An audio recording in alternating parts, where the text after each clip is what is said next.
दोस्तों, कोलकाता टेस्ट का पहला दिन पूरी तरह टीम इंडिया के नाम रहा। कुलदीप यादव और जसप्रीत बुमराह की तूफानी गेंदबाजी ने साउथ अफ्रीका की पूरी बल्लेबाजी को झकझोर कर रख दिया। मेहमान टीम महज 159 रन पर सिमट गई और भारतीय गेंदबाजों ने ऐसा दबदबा बनाया कि विरोधी टीम संभल ही नहीं पाई। जवाब में टीम इंडिया ने बेहद शानदार और भरोसेमंद शुरुआत की और पहले ही दिन मैच पर अपनी पकड़ को मजबूती से जमा लिया। भारतीय बल्लेबाजों का आत्मविश्वास, पिच पर उनके शॉट्स का नियंत्रण और रन बनाने का अंदाज, सब कुछ देखकर ऐसा लगा मानो यह मुकाबला शुरू से ही भारत के लिहाज से लिखा गया हो। टीम इंडिया के इस प्रदर्शन ने न सिर्फ करोड़ों भारतीय फैंस को रोमांचित कर दिया, बल्कि दुनिया भर के क्रिकेट दिग्गज भी हैरान रह गए। एबी डिविलियर्स हों, डेल स्टेन हो, रिकी पॉन्टिंग हो या फिर मास्टर ब्लास्टर सचिन तेंदुलकर, हर बड़ा नाम इस भारतीय टीम के जज्बे और जांबाजी की चर्चा करता दिखाई दिया। जी हां दोस्तों, बताएंगे पूरी खबर और इन सभी दिग्गजों के चौंकाने वाले रिएक्शंस, तो इस वीडियो को अंत तक जरूर देखें। और अगर आप भी टीम इंडिया के दिल से फैन हैं तो वीडियो को एक लाइक जरूर करें। मित्रों, आपको बता दें कि इस मुकाबले में दक्षिण अफ्रीका के कप्तान टेम्बा बाबूमा ने टॉस जीतकर पहले बल्लेबाजी का फैसला किया, लेकिन शायद उन्हें भी अंदाजा नहीं था कि यही फैसला उनकी टीम के लिए कितनी बड़ी मुसीबत बन जाएगा। मैच की शुरुआत होते ही परिस्थितियां पूरी तरह भारत के पक्ष में मुड़ गईं। दक्षिण अफ्रीका की तरफ से बल्लेबाजी करने के लिए मैदान पर उतरे दो भरोसेमंद खिलाड़ी एडन मार्कराम और रेयान रिकेल्टन। दोनों पर टीम को मजबूत शुरुआत दिलाने की जिम्मेदारी थी। मार्कराम अपनी आक्रामक बल्लेबाजी के लिए जाने जाते हैं और रिकेल्टन हाल के दिनों में शानदार फॉर्म में थे। दूसरी ओर भारतीय टीम की तरफ से पहला ओवर संभाला रफ्तार के सौदागर जसप्रीत बुमराह ने, जो शुरुआत से ही अपनी तेज और खतरनाक गेंदबाजी से दोनों बल्लेबाजों को परेशान करते नजर आए। बुमराह की गेंदें लगातार 140 के आसपास रफ्तार छू रही थीं और स्विंग के साथ सीएम मूवमेंट भी खूब कर रही थीं। हालांकि पहले ओवर की दूसरी गेंद टीम इंडिया की मिसफील्डिंग की वजह से बाउंड्री तक चली गई और दक्षिण अफ्रीका का खाता 4 बाय रनों से खुला। ऋषभ पंत की पूरी कोशिश के बावजूद गेंद सीमा रेखा तक पहुंच गई। दूसरा ओवर लेकर आए टीम इंडिया के कप्तान शुभमन गिल के भरोसेमंद तेज गेंदबाज मोहम्मद सिराज। स्ट्राइक पर थे रेयान रिकेल्टन।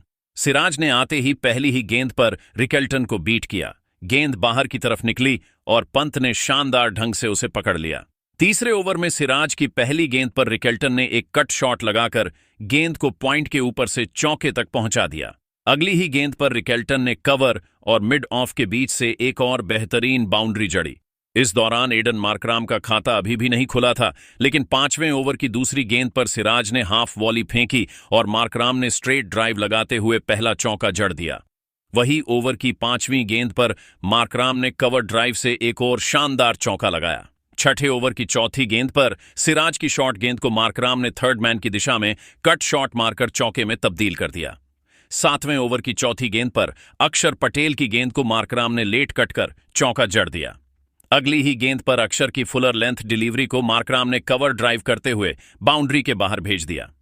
9वें ओवर की दूसरी गेंद पर अक्षर पटेल की लेग साइड डिलीवरी मिसफील्डिंग की वजह से 4 बाय रनों के लिए चली गई। वहीं ओवर की चौथी गेंद पर मार्कराम ने डाउन द ट्रैक आकर वाइड लॉन्ग ऑन के ऊपर शानदार छक्का लगाया। गेंद सीधे स्टैंड में जा गिरी और मैदान तालियों से गूंज उठा। 10वें ओवर की तीसरी गेंद पर जसप्रीत बुमराह ने शानदार लेंथ पर गेंद डाली, जिसमें थोड़ी सी अंदर की ओर मूवमेंट थी। रिकेल्टन डिफेंस करने के चक्कर में गलत लाइन पर खेल बैठे और गेंद सीधे स्टंप्स में जा घुसी। स्टंप्स उड़ते ही स्टेडियम में बुमराह बुमराह के नारे गूंज उठे। दक्षिण अफ्रीका को पहला झटका लगा और रिकेल्टन 23 रन बनाकर बोल्ड हो गए। उनके आउट होने के बाद मार्कराम का साथ देने मैदान पर आए व्यान मुल्डर। मुल्डर ने शुरुआत में संभल कर खेला और एक छोर से पारी को थोड़ी स्थिरता दी।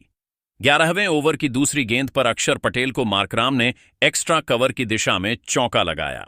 13वें ओवर की तीसरी गेंद पर मुल्डर ने रिवर्स स्वीप खेलकर बैकवर्ड पॉइंट के ऊपर से चौका जड़ा। 12वें ओवर की पहली गेंद पर जसप्रीत बुमराह ने शॉर्ट ऑफ लेंथ गेंद फेंकी, जो एक्स्ट्रा बाउंस के साथ आई। मार्कराम गेंद को कंट्रोल नहीं कर पाए। गेंद बैट के ऊपरी हिस्से पर लगी और पंत ने डाइव लगाकर शानदार कैच पकड़ लिया। मार्कराम 31 रन बनाकर कैच आउट हुए और दक्षिण अफ्रीका को दूसरा झटका लग गया। इसके बाद मैदान पर आए टेम्बा बाबूमा, लेकिन 16वें ओवर की पहली गेंद पर कुलदीप यादव ने उन्हें फ्लाइटेड गेंद फेंकी, जो अंदर की ओर मुड़ी। बाबूमा ने फॉरवर्ड डिफेंस की कोशिश की, लेकिन गेंद अंदरूनी किनारे से लगकर शॉर्ट लेग पर खड़े ध्रुव जुड़ैल के हाथों में चली गई। बाबूमा केवल 3 रन बनाकर आउट हो गए और दक्षिण अफ्रीका को तीसरा झटका लगा। इसके बाद टोनी डी जॉर्ज ने मुल्डर का साथ दिया। 21वें ओवर की दूसरी गेंद पर डी जॉर्ज ने कुलदीप की गेंद को आगे बढ़कर मिड ऑफ के ऊपर से छक्के के लिए भेज दिया, लेकिन इसके बाद भारतीय गेंदबाजों ने दबाव और बढ़ा दिया। कुलदीप ने आगे चलकर मुल्डर को स्वीप शॉट पर चौका भी खिलाया, लेकिन भारतीय कप्तान शुभमन गिल ने तुरंत रणनीति में बदलाव किया। स्लिप में अतिरिक्त फील्डर लगाया, शॉर्ट लेग और लेग स्लिप को मजबूत किया। पहला सेशन खत्म होने तक दक्षिण अफ्रीका 3 विकेट पर 105 रन बना चुकी थी, लेकिन जैसे जैसे ईडन गार्डन्स की पिच सूख रही थी, स्पिनरों का कहर बढ़ता जा रहा था। कुलदीप, अक्षर, जडेजा और वॉशिंगटन चारों स्पिनरों ने मिलकर दबाव बनाए रखा। बुमराह और सिराज भी अपनी धारदार गेंदों से लगातार बल्लेबाजों को परेशान कर रहे थे। लंच के बाद स्पिनरों का तूफान और तेज हो गया। फील्डिंग तगड़ी थी, ऊर्जा जबरदस्त थी और गेंदबाजी का स्तर देखने लायक। नतीजा वही हुआ जिसकी उम्मीद थी। दक्षिण अफ्रीका की पूरी टीम महज 159 रन पर ढेर हो गई। भारतीय गेंदबाजी की ये आंधी आज के दिन ईडन गार्डन्स में सचमुच कहर बनकर टूटी, लेकिन भारत के ऐसे शानदार प्रदर्शन को देखकर दुनिया भर के दिग्गज भी भारत की तारीफ करने से खुद को रोक नहीं पाए। तो क्या कुछ कहा दुनिया भर के दिग्गजों ने, आइए जानते हैं। सबसे पहले डिविलियर्स ने कहा कि कोलकाता टेस्ट के पहले दिन टीम इंडिया की गेंदबाजी किसी तूफान से कम नहीं थी। कुलदीप यादव और जसप्रीत बुमराह ने जिस तरह की मारक गेंदबाजी दिखाई है, वह विश्व क्रिकेट में बहुत कम देखने को मिलती है। साउथ अफ्रीका की बल्लेबाजी को महज 159 रन पर रोक देना, यह अपने आप में एक बहुत बड़ा बयान है। डिविलियर्स ने आगे कहा कि बुमराह की लाइन, लेंथ और तेजी देखकर ऐसा लग रहा था मानो वो हर गेंद के साथ बल्लेबाज के दिमाग की सेटिंग बदल रहे हों। उनकी अंदर आती गेंदें और आखिरी वक्त पर होने वाली सीएम मूवमेंट ने साउथ अफ्रीका के टॉप ऑर्डर को पूरी तरह खोल कर रख दिया। उन्होंने कुलदीप की तारीफ करते हुए कहा कि उनकी गेंदों में आज जो ग्रिप, उड़ान और टर्न था, वो किसी भी बल्लेबाज के लिए संभालना आसान नहीं था। हर ओवर में कुलदीप ने बल्लेबाजों पर ऐसी मानसिक पकड़ डीडीएच बनाई कि साउथ अफ्रीका के खिलाड़ी शॉट खेलने से पहले ही दबाव में आ जाते थे। डिविलियर्स ने साफ कहा कि आज भारतीय गेंदबाजों ने सिर्फ विकेट ही नहीं लिए, बल्कि उन्होंने साउथ अफ्रीका के खेल की लय ही छीन ली। ये बेहद रेयर है कि कोई टीम शुरुआती सेशन में थोड़ा सेट दिखे और फिर अचानक इतनी बुरी तरह टूट जाए। उन्होंने यह भी जोड़ा कि भारत की फील्डिंग भी शानदार रही। पंत के कैच, शॉर्ट लेग पर जुड़ैल की मौजूदगी और कप्तान शुभमन गिल की आक्रामक फील्ड सेटिंग, इन सब ने भारत के दबाव को कई गुना बढ़ा दिया।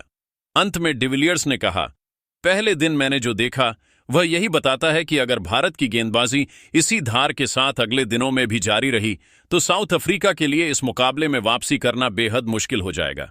टीम इंडिया की आज की गेंदबाजी खालिस टेस्ट क्रिकेट का मास्टर क्लास थी।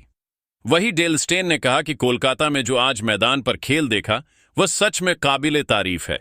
भारत की गेंदबाजी इतनी सटीक और संगठित थी कि साउथ अफ्रीका के बल्लेबाज किसी भी समय आराम से शॉट नहीं खेल पाए।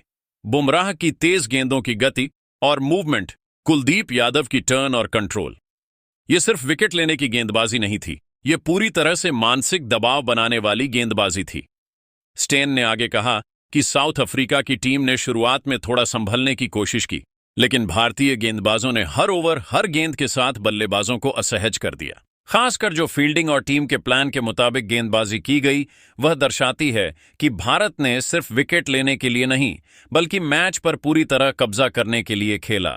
उन्होंने यह भी जोड़ा कि जसप्रीत बुमराह की लेंथ और लाइन इतनी दबाव बनाने वाली थी कि विपक्षी बल्लेबाज सिर्फ गेंद देखने में ही उलझे रहते थे और कुलदीप की स्पिन ने उन्हें पूरी तरह भ्रमित कर दिया। आज की गेंदबाजी किसी भी गेंदबाज के लिए सीखने लायक है। स्टेन ने अंत में कहा, मैं यह स्पष्ट रूप से कह सकता हूं कि अगर भारत इसी तरह अगले दिनों भी गेंदबाजी करता रहा तो साउथ अफ्रीका के लिए वापसी करना बेहद मुश्किल हो जाएगा। यह सिर्फ विकेट लेने की कोशिश नहीं थी, यह पूरे मैच पर नियंत्रण की रणनीति थी और उसे उन्होंने पूरी तरह कामयाब किया। वही पॉन्टिंग ने कहा कि आज मैंने जो खेल देखा वह किसी भी टेस्ट मैच में दुर्लभ है। टीम इंडिया की गेंदबाजी ने जिस तरह साउथ अफ्रीका की बल्लेबाजी को पूरी तरह नियंत्रित किया, वह किसी भी बल्लेबाज के लिए भयानक अनुभव रहा होगा। बुमराह की गति, सटीक लाइन और सीएम मूवमेंट और कुलदीप की गेंदों की फ्लाइट और टर्न, ये सिर्फ विकेट लेने की गेंदबाजी नहीं थी, यह मानसिक दबाव बनाने का उत्कृष्ट उदाहरण था। पॉन्टिंग ने आगे कहा कि बल्लेबाजी में कई बार खिलाड़ियों को केवल तकनीक ही नहीं बल्कि मानसिक मजबूती भी चाहिए। भारत ने आज गेंदबाजी में हर पहलू पर पकड़ बनाई, हर ओवर, हर गेंद के साथ विरोधी टीम को सोचने पर मजबूर किया। यही कारण है कि साउथ अफ्रीका महज 159 रन पर समेट दी गई। उन्होंने यह भी जोड़ा कि भारतीय कप्तान शुभमन गिल की फील्डिंग रणनीति और गेंदबाजों का संयोजन देखकर साफ था कि यह टीम सिर्फ अवसर का इंतजार नहीं कर रही थी, बल्कि हर गेंद पर मैच पर नियंत्रण रखना चाहती थी। पॉन्टिंग ने अंत में कहा, अगर भारत की गेंदबाजी इस तरह आगे भी जारी रही तो किसी भी टीम के लिए उन्हें रोकना बेहद कठिन होगा। आज की गेंदबाजी सिर्फ तकनीक नहीं बल्कि स्मार्टनेस और टीम प्लानिंग का बेहतरीन मिश्रण थी। लेकिन मित्रों, आप बुमराह, कुलदीप और सिराज की गेंदबाजी को 10 में से कितने अंक देना चाहोगे? कमेंट करके अपनी राय हमें जरूर दें।